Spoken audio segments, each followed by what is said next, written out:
कुछ नहीं है। चलिए आज हम करेंगे डिसोल्यूशन ऑफ अ पार्टनर की जर्नल एंट्री सारी, ठीक है। जितनी भी जर्नल एंट्री इसकी हैं सारी की सारी आज करेंगे। सबसे पहले एंट्री होती है आपकी फॉर क्लोजिंग ऑल एसेट्स। मैंने आपको ये रियलाइजेशन अकाउंट बनाते हुए बताया था कि जितनी भी एसेट्स हैं आप उनको सबसे पहले क्लोज करेंगे। क्लोज करने के लिए उसको रियलाइजेशन के डेबिट में लिखेंगे, ठीक है। तो उसके लिए आप जर्नल एंट्री करेंगे realisation account debit to sundry asset, various assets कह लो, सन्ड्री एसेट्स लिख देते हैं यहाँ पे। मतलब जितनी भी एसेट्स होंगी किस किस को छोड़ के, कैश, बैंक और कैपिटल, तीन को छोड़ के। ध्यान रख लेना कैश, बैंक और कैपिटल ये तीनों की एंट्री रियलाइजेशन में नहीं होगी। मैं यहाँ पे लिख भी देती हूँ except cash, bank and capital, ठीक है।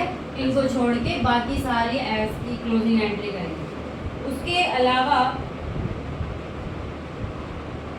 प्रोविजन और रिजर्व अगेंस्ट एसेट, प्रोविजन और reserve against asset.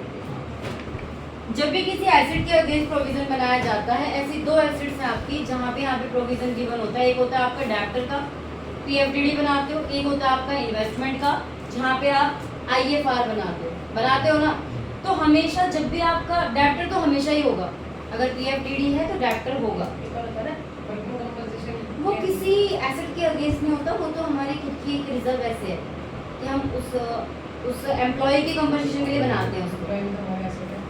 Employ asset है बट बैलेंस शीट में एसेट साइड कहाँ आता है ना। तो अभी हम जैसे इन्वेस्टमेंट की बात करें, अगर आपका इन्वेस्टमेंट है, इन्वेस्टमेंट वाला है, तो सबसे पहले आप इन्वेस्टमेंट को रियलाइजेशन के डेबिट में डाल देंगे। Realisation account debit to investment account, और आईएफआर को आप डालेंगे, इसकी दो एंट्री होंगी, IFR account debit to realisation account. Same entry for debtor and PFDD, ठीक है। बात समझ में आ गई? मुझे कैसा लगा पुस्तक तुम करके दूसरा बोलने वाला? नहीं, ये तो उसने यहाँ का था टाइम देखने के लिए मांगा था। ध्यान दे बेटा, टाइम वहाँ देख लिया कर। वहाँ पे 2:55 वीडियो का रिकॉर्डिंग हो रहा है, इसमें टाइम नहीं बताएगा। ठीक है, छोड़ो, उसकी जरूरत नहीं है। ध्यान रख लेना, मैं बार बार आपको कह रही हूँ, अगर आपका इन्वेस्टमेंट, मान लीजिए आपके क्वेश्चन में इन्वेस्टमेंट है ही नहीं, आपके क्वेश्चन में आपके क्वेश्चन में इन्वेस्टमेंट मान लीजिए है ही नहीं, तो क्या तब भी आप आईएफआर की यही वाली एंट्री करेंगे? नहीं, उस टाइम पे आईएफआर आपके रियलाइजेशन में आएगा ही नहीं। आईएफआर पार्टनर्स में डिवाइड हो जाएगा, ठीक है। आप इसको ब्रैकेट में लिखो, if asset is not given in question but reserve is given, then distribute reserve in partners in all ratio। बात समझ में आ गई? ये चीज थोड़ा सा ध्यान आपको देना पड़ेगा इस चीज पे। अगर आपका एसेट गिवन है तो आप उसके रिजर्व्स को क्रेडिट साइड लिख देंगे रियलाइजेशन के। लेकिन अगर आपका रिजर्व गिवन है लेकिन एसेट गायब है, आपकी एसेट है ही नहीं, आपका आईएफआर दिया हुआ है लेकिन क्वेश्चन में इन्वेस्टमेंट ही नहीं है, तो उसको बांटेंगे। लेकिन अगर इन्वेस्टमेंट है तब आईएफआर को नहीं बांटेंगे, क्योंकि पिछले चैप्टर्स में आप आईएफआर को बांटते हुए आए हैं। तो जब इन्वेस्टमेंट है तब नहीं बांटेंगे, तब रियलाइजेशन के क्रेडिट में लिख के छोड़ देंगे। ना पे आउट करना है ना कुछ और करना है, थोड़ा सा इस पे ध्यान देना, ठीक है। मोस्टली गलतियां, चाहे वो फंड हो, चाहे अगर यहाँ पे आईएफएफ भी दिया होगा ना, investment fluctuating fund, same reserve की तरह ही उसकी एंट्री होगी। डेब्टर्स और पीएफडीडी का इसलिए कह दिया क्योंकि 99.9% क्वेश्चन में डेब्टर के साथ पीएफडीडी होता है। 0.1% इसमें मिसप्रिंट हो गया तो हो गया, अदरवाइज ऐसा होता है कि हमेशा होता ही है। इसमें बहुत चांसेस होते हैं कि इन्वेस्टमेंट हो या ना हो, ठीक है। चलिए आगे चलते हैं एंट्री पे। फिक्शियस एसेट,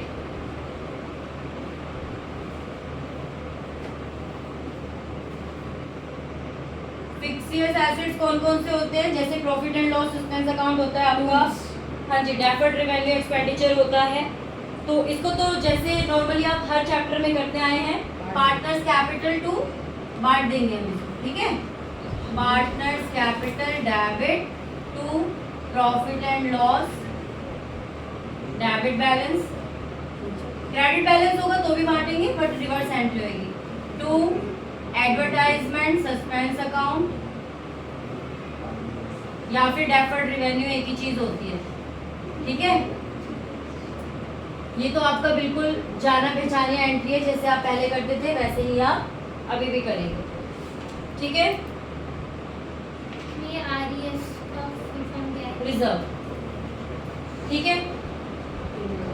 अब आता है कि अगर आपके पार्टनर्स के करंट अकाउंट गिवन है, if current account of partners है, number 4 current account of partners. तो पहले हम क्या करते थे, करंट अकाउंट का एक अलग से अकाउंट बना रहे थे, उनके बैलेंसेस को बैलेंस शीट में लेके जा रहे थे, बट यहाँ पे तो बैलेंस शीट बननी ही नहीं है, कैश या बैंक अकाउंट के थ्रू इनको लास्ट पेमेंट कर देनी है। तो जितने भी आपके करंट अकाउंट के बैलेंसेस होंगे वो हम कहाँ लेके चले जाएंगे, पार्टनर्स के कैपिटल अकाउंट में। तो सबसे पहले the entry for transfer of current account with debit balance, अगर मान लीजिए डेबिट बैलेंस है तो आपकी एंट्री हो जाएगी partners capital debit to partners current account, partners current account, ठीक है।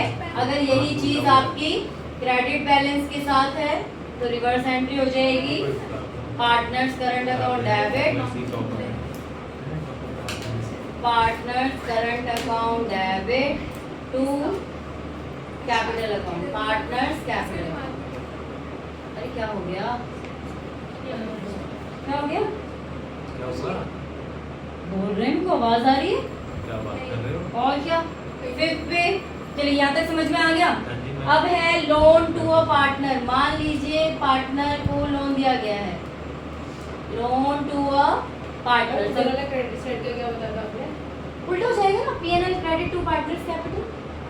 अगर प्रॉफिट एंड लॉस का क्रेडिट बैलेंस है, इसका मतलब प्रॉफिट है ना वो, तो वो पार्टनर्स के अकाउंट में क्रेडिट हो जाएगा, profit and loss account debit, जैसे जर्नल रिजर्व होता है, profit and loss general reserve IFR WCR to partners capital, वो नॉर्मल एंट्री।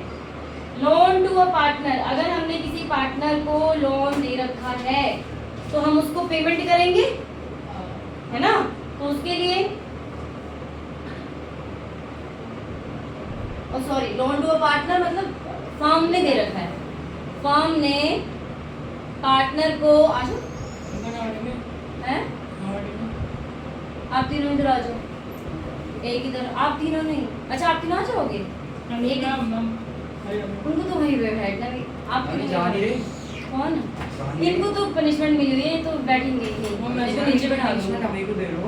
मैं आपको नहीं दे रही हूँ, टाइम देखो कितना हुआ है, आप नहीं आए उसके बाद उन्हें बिठाया गया वहाँ पे, आ गए नहीं, मतलब खुद नहीं आएंगे टाइम से। अरे मैम कब से बैठे थे, कब से आए हुए हो तुम, कब से आए हुए हो, टाइम देखो कितने बज रहे हैं, अरे 9:45 क्या बात कर रहे चाय हैं, दे रहा है तो आए क्या पाँच, चार बजे इधर आके बैठ जाओ, इस वाली चेयर पे बैठ अबे ये छोटा बड़ा पता ही नहीं चल रहा है मेरे को, जाओ, उधर से आओ, उधर से मेरे आओ। को लगा 10 बज रहा है। मतलब टाइम का वैल्यू है या नहीं है मुझे ये बता दो, मैं डेली बेसिस पे देख रही हूँ आप लोग लेट आ रहे हो, मैं दूसरी बार देखूंगी नहीं इसलिए भगा दूंगी, और अच्छे से पता है अगली बार से एडिट करने में दिक्कत होगी ना, बोलो। मैंने 2 के बाद ये लिखा है, कहाँ, नीचे कहाँ? एडवर्टाइजमेंट सस्पेंस अकाउंट, फिर नीचे उसके नीचे डेफर्ड, हाँ जी, मतलब सेम है, एडवर्टाइजमेंट सस्पेंस को ही डेफर्ड बोलते हैं, ना ये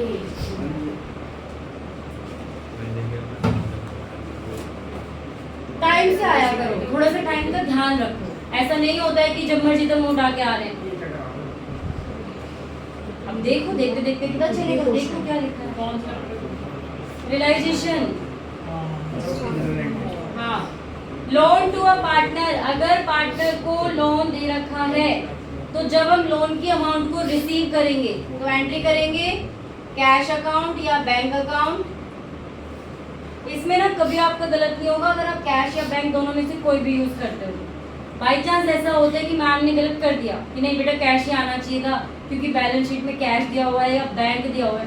वैसे तो एक बार देख लेना कि अगर आपको कैश दे दिया है, वहाँ पे कैश इन हैंड दे दिया है तो कैश के थ्रू एंट्री कर दो, आपकी बैलेंस शीट पर डिपेंड करता है। अगर वहाँ पे कैश और बैंक दोनों ही दिया हुआ है तो आप दोनों में से कोई भी यूज कर लेना, उसमें कोई दिक्कत नहीं।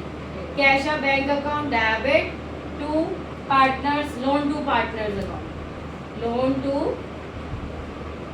Partner account. ये कब की एंट्री है? व्हेन लोन रिसीव्ड, जब आपको लोन रिसीव होगा पार्टनर से, जब हमें लोन रिसीव होगा। लेकिन कई बार क्या होता है, पार्टनर मान लो कैश में नहीं दे रहा है ना, ऐसी कोई इन्फॉर्मेशन दे ही नहीं रखी क्वेश्चन में कि वो कैश पेमेंट कर रहा है या नहीं कर रहा है। एसेट्स में दिया उसने तो हैं? एसेट्स में दे रखा है लोन तो फर्म तो इसका मतलब नहीं, बात तो हुई अगर एसेट साइड लोन है, लोन पार्टनर, पार्टनर्स लोन। उसने लोन पैसे नहीं दिए, उसने एक एसेट दिया। अच्छा, इसका मैं बता रही हूँ, कभी भी ऐसा होता है ना कि हमारा कंपनसेट हो जाता है, लोन की बदले उसने एसेट ले लिया तो उसकी जनरल एंट्री नहीं होती। समझ गए? उसने पैसे नहीं दिए लोन के पार्टनर ने, एसेट ले लिया ना। एसेट दिया था उसको पार्टनर ने अपना बैंक एज अ लोन। अच्छा, तो उसकी जो अमाउंट होगी तो फिर वापस तो लेगा ही ना वो बाद में, कैसे देगा? ऐसे ही कैश बैंक टू नहीं नहीं तो कैपिटल। ये वाला तो है ना loan to a partner, firm ने दे रखा है। अभी वो आएगा लोन बाय अ पार्टनर, ठीक है। और अगर मान लीजिए कैश बैंक नहीं दिया तो उसके लिए हम क्या एंट्री करेंगे? उसके लिए हम एंट्री करेंगे पार्टनर्स कैपिटल टू, उसकी कैपिटल अकाउंट में ट्रांसफर कर देंगे।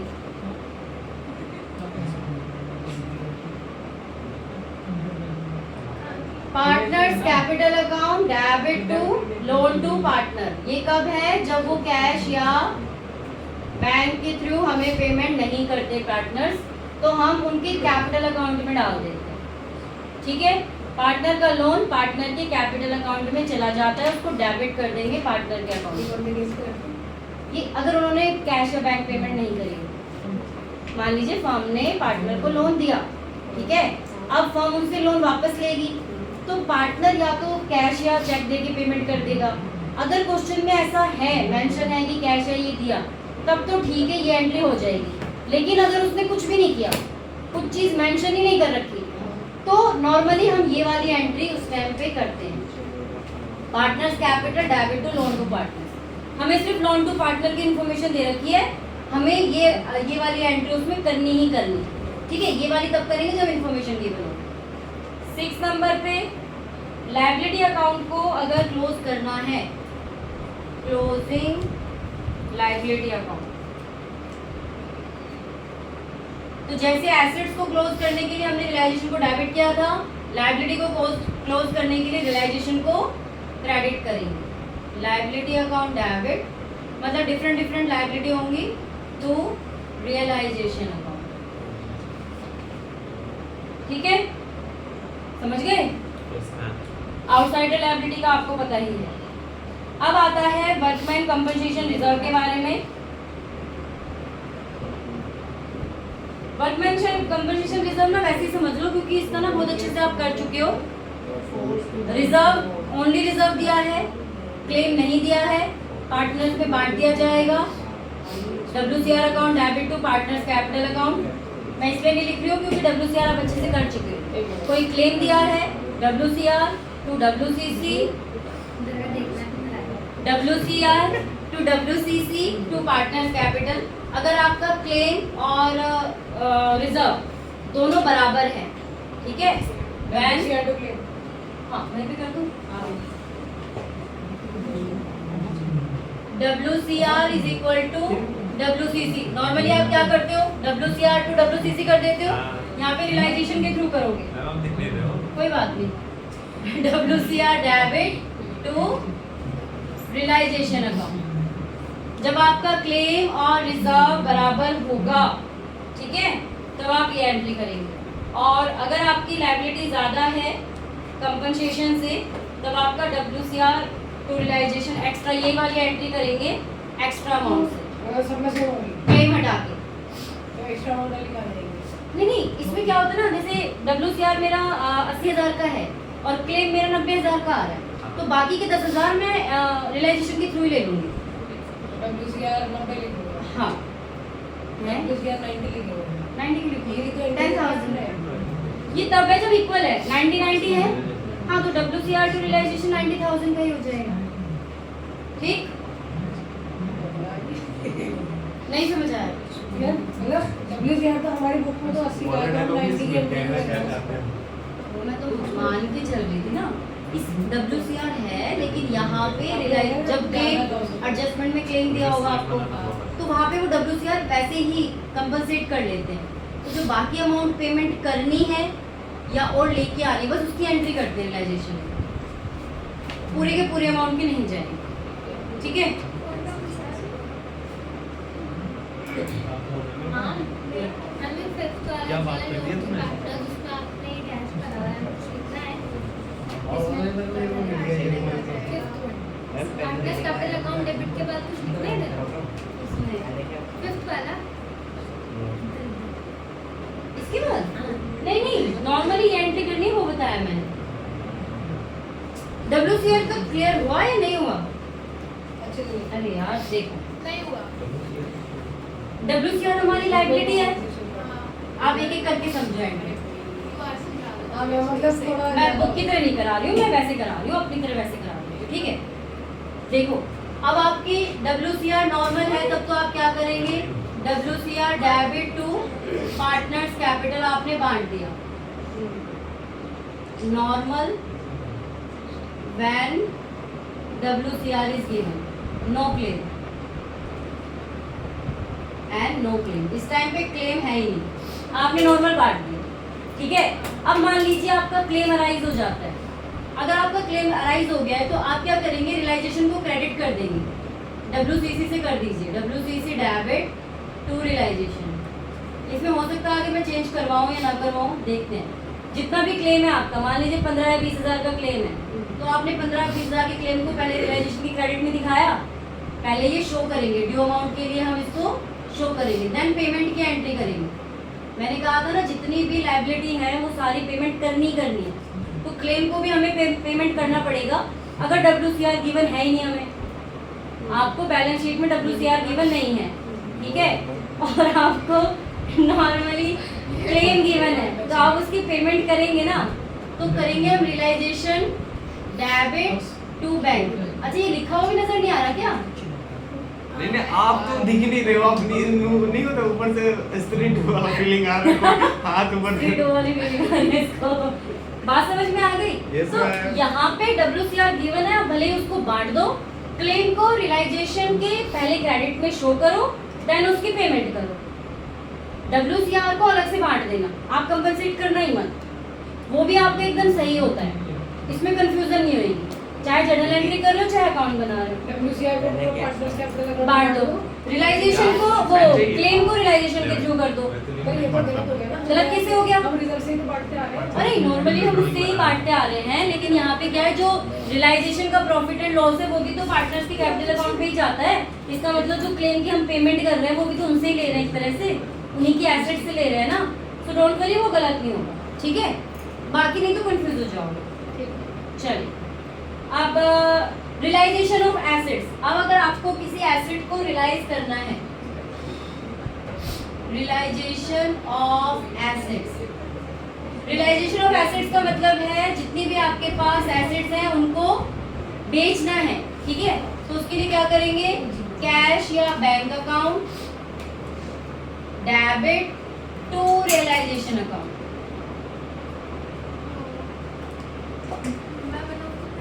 रियलाइजेशन अकाउंट की सेल करने के लिए जी मैम। रियलाइजेशन को क्रेडिट लिखने का। करेंगे, रियलाइजेशन को क्रेडिट करेंगे, कैश या बैंक को डेबिट करेंगे, क्योंकि पैसा आ रहा है हमारे पास। आप थोड़ा सा वैसे घुमा दो ना, बस ये दिखना चाहिए, दिख रहा है ना बस? हाँ आप भी दिख रहे हैं। बस ठीक है। चल ओके, नाउ अगर आप पेमेंट कर रहे हो, उसमें पानी देखिए। पेमेंट ऑफ लायबिलिटीज, उसके लिए realisation account debit to cash या बैंक अकाउंट।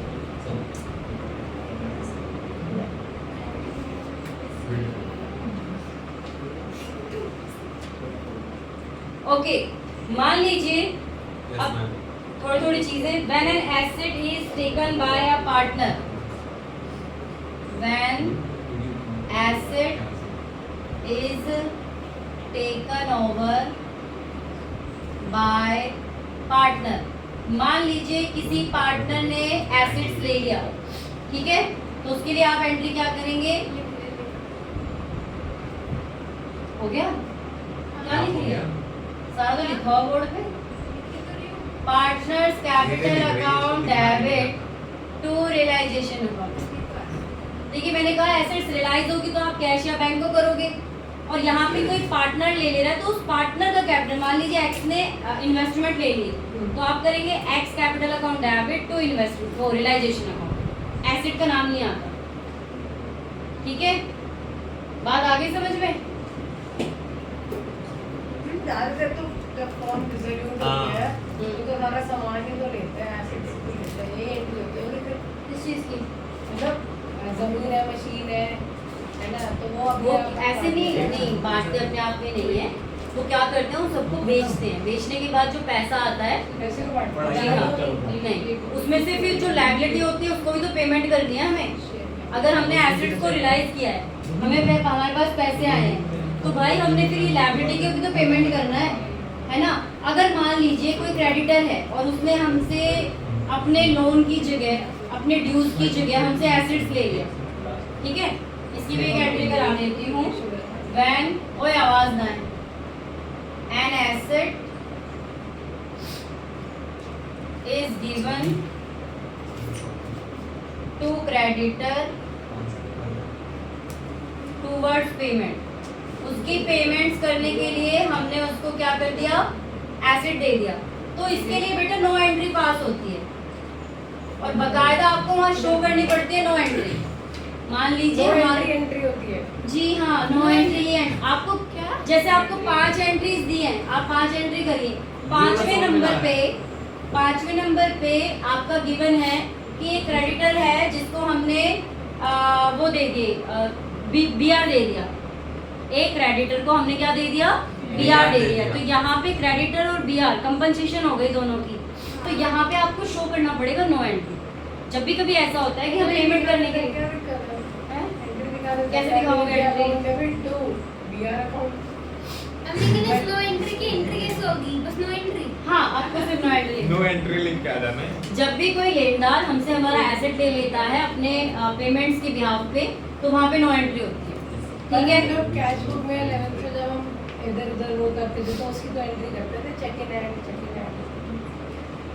वो हम चेक रिसीव करने की करते हैं। आज चेक रिसीव किया, डिपॉजिट उसको 2 दिन बाद दिया। बीआर भी तो वही हो गया, बिल्स रिसीवेबल एक टाइप हो। आप लोगों ने बीआर कराई कहाँ था? वो तो कट गया था आपके उसमें से।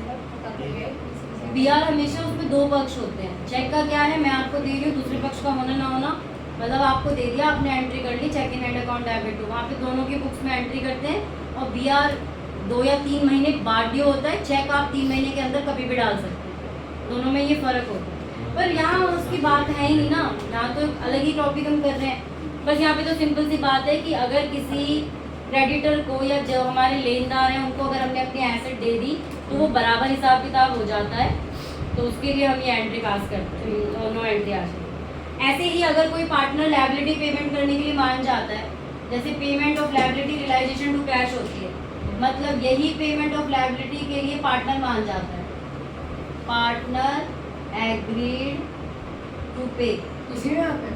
हाँ रियलाइजेशन में ही आएगा। तो इसके लिए क्या करेंगे आप? Realisation account debit to concern partner, ठीक है? मान लीजिए वो कहता है कि मैं इसका लोन पे कर दूंगा, तो वो उस पार्टनर के अकाउंट में क्रेडिट हो जाता है, ठीक है। इसके अलावा for payment of realisation expenses,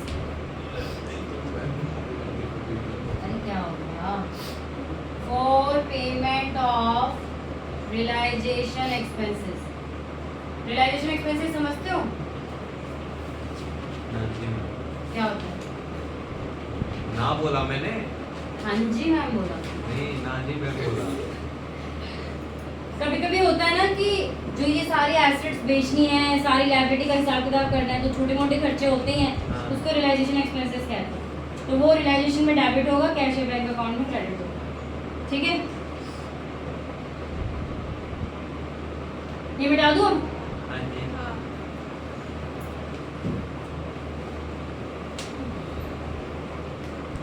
अच्छा, अब एंट्री आप लोग बताएंगे। काफी हम डेबिट क्रेडिट कर चुके हैं, ये भी पता चल गया कब पेमेंट करनी है, किसके थ्रू पेमेंट करनी है, ये भी आप लोगों ने देख लिया। अब आगे देखो, ये वही करता है, क्या कर रहा है ये? Zoom कर रहा है। क्यों कर रहा है zoom?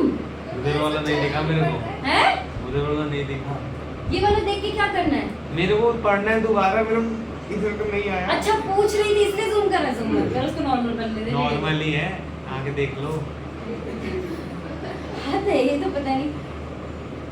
For remuneration of a partner, remuneration क्या होता है? ये तो मैम वर्ड सुना मैंने। नहीं बोनस, मैं यहाँ पे 4 बार बोल चुकी हूँ इसको।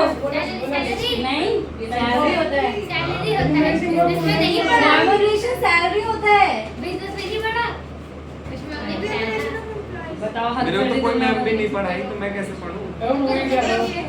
अच्छा बताओ, अगर किसी पार्टनर को एक्स्ट्रा सैलरी दी जा रही है, हाँ तो कैसे एंट्री करेंगे? चुपके चुपके सही कह रहा हूँ।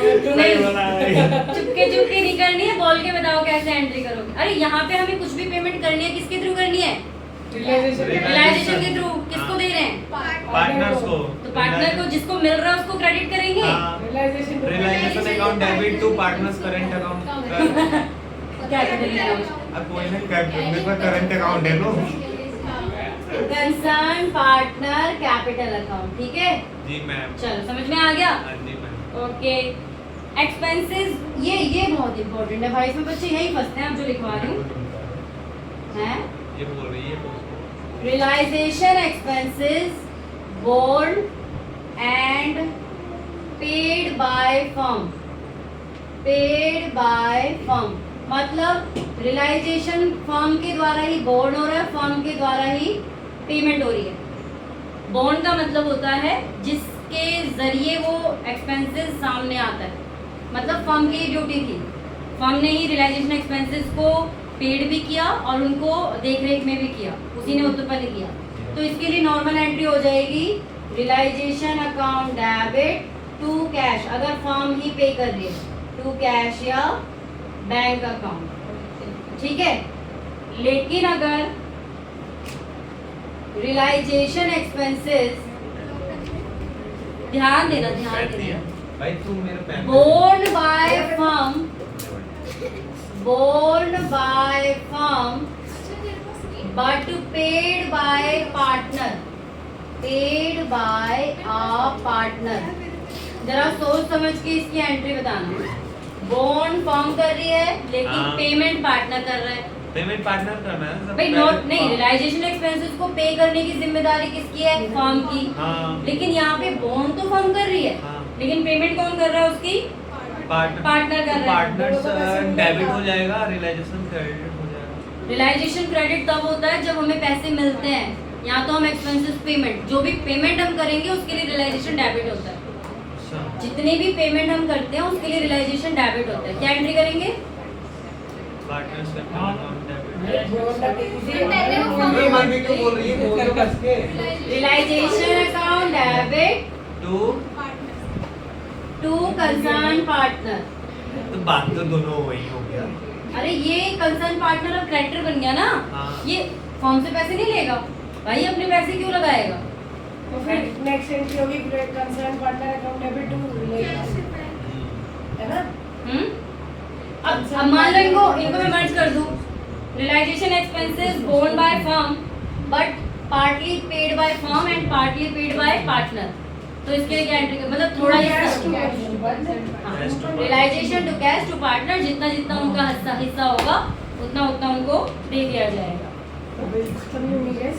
छोड़ दो, अब तो छोड़ दो, अब मत पढ़ाओ, घर पे जाकर फिर से एक पढ़ना बार, है वीडियो। अरे ये तो जर्नल एंट्री थोड़ी बहुत है। मान लीजिए कई बार क्या होता है कि फर्म ना पार्टनर को असाइन कर देती है कि भाई जितने भी रियलाइजेशन के एक्सपेंसेस होंगे वो आप पेमेंट करेंगे, ठीक है। अगर हमने फिक्स्ड अमाउंट दे दी है पार्टनर को, चलो ये मैं बाद में ही बताऊंगी। हाँ चलो बाद में पढ़ेंगे, चलो बाय। भाई तुम लोग का सिलेबस कंप्लीट हो गया, चलो घर। ए, 2 बुक पढ़ लिया हमने, पता अभी भी कहाँ, नहीं। अरे सिलेबस कंप्लीट कहाँ हुआ है? दूसरी को खत्म होने वाली है। एक मिनट यहाँ तो पहली नहीं हो रही है। बताओ अभी।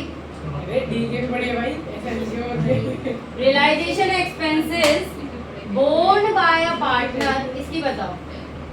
बोर्न बाय अ पार्टनर इसकी no entry and paid by a firm. Firm ने पे किया है लेकिन उसको बोर्न पार्टनर ने किया है। अब बताओ कैसे, मतलब एंट्री बताओ।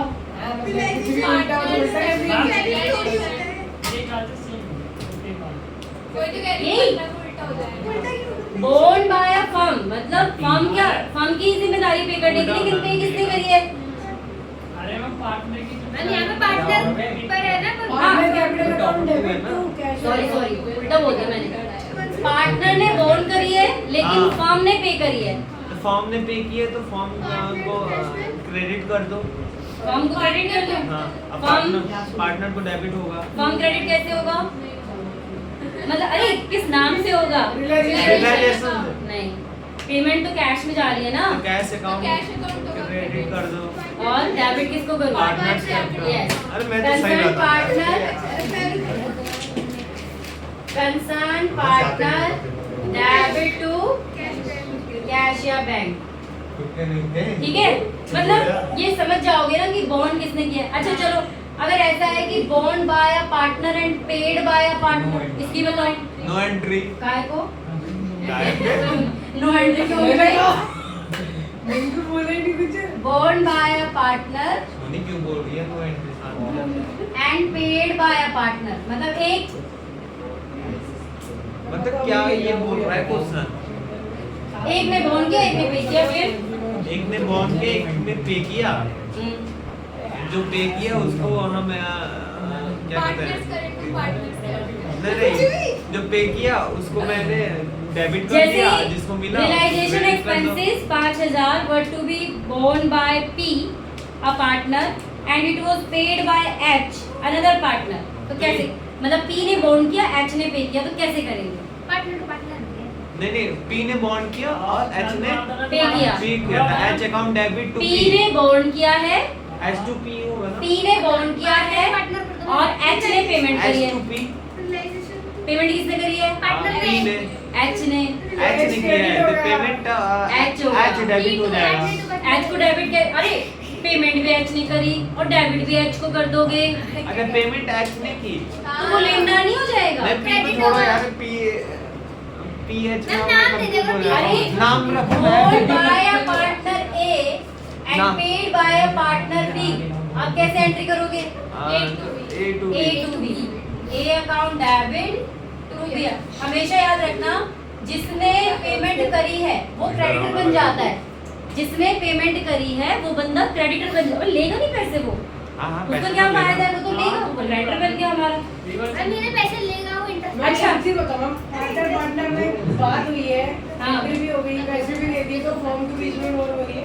अरे नहीं, दोनों एक ही फर्म के पार्टनर है ना। अरे तो फॉर्म से क्या लेना देना, उन दोनों ने आपस में किया है। ओह तो भाई एक ने बॉन्ड किया एक ने पे किया, हाँ। लेकिन ये तो फर्म की जिम्मेदारी है ना रियलाइजेशन एक्सपेंसेस की पेमेंट करना। रियलाइजेशन एक्सपेंस है, तो मैंने नॉर्मल एक्सपेंस। नहीं ये वही वाले एक्सपेंस है। अच्छा मान लीजिए अगर ऐसे आ जाए, मैंने आपको सारी सिचुएशन लगभग बता ही दी है। कितने और बच्चे हैं? Borne and paid by same partner, मान लीजिए बॉन्ड भी ए ने किया एंड पेमेंट भी ए ने करी, जी फिर क्या एंट्री क्या क्या क्या बॉन्ड भी ये नो एंट्री है? नो एंट्री अरे ठीक भाई है, चलो चलो कुछ मतलब इसमें तो बंदे ने उसी ने पे किया, उसी ने बॉन्ड किया, तो ये तो उसका ही हो गया। मैम ये आते हैं, ये कितनी एंट्री आती है क्वेश्चन 6 मार्क के? 6 से 7 एंट्रीज होती है, ओ जिसमें भाई कुछ साहब। तो वो होगा कि तो स्टॉक जाएगा। है उसकी 50% एक्स ने ले ली, इतनी बुक वैल्यू लेस पे, ये क्या हो रहा है? कुछ एक आध ये वाली एंट्री आ जाएंगी उसमें से, मतलब जितनी भी एंट्रीज लिखवाई है ना उसमें से मिक्स मैच करके 6 से 7 एंट्री आ जाओ, ठीक है। और अब यहाँ पे तुम्हारे लगभग एंट्री सारी खत्म। कितनी बची है यार? कितनी बची है? रियलाइजेशन का प्रॉफिट या वो तो मेरे को दोबारा बताने की जरूरत नहीं, उसके लिए तो एंट्री पता ही होगी। अगर प्रॉफिट है तो रियलाइजेशन अकाउंट डेबिट, बस जल्दी बैग टांग के आते हुए टाइम नहीं लगता, जाते हुए यूं मिनटों में। हाँ मैं भेज खा नहीं हूँ यार, तो वही रहे हो तुम। अगर मान लीजिए रियलाइजेशन का डेबिट साइड का बैलेंस आ रहा है तो आप क्या करेंगे, realisation account debit to partners old ratio में, अगर लॉस आ रहा है तो पार्टनर्स टू रियलाइजेशन। उसकी एंट्री मुझे बताने की जरूरत है नहीं वैसे आप लोगों को, ठीक है। अब बस हो गया करके 40 मिनट का वीडियो बना इसमें मैं मेरे मान लो करके 40 मिनट की वीडियो बना रही हूँ। अरे गिनती की देखो 18 ही जनरल एंट्री हुई है, कोई ज्यादा तो नहीं है। 18 जाके दोबारा पढ़ना पड़ेगा। उंगलियां भी नहीं हमारी ये 18 के 18 जनरल एंट्री कर लेना, रियलाइजेशन अकाउंट की एक बार वापस वीडियो देख लेना, अगले क्लास में नॉर्मल वाइज क्वेश्चन करते चलेंगे, ठीक है। 18 की तो एज भी नहीं होगी मेरे को, तो पढ़ लिया मैंने।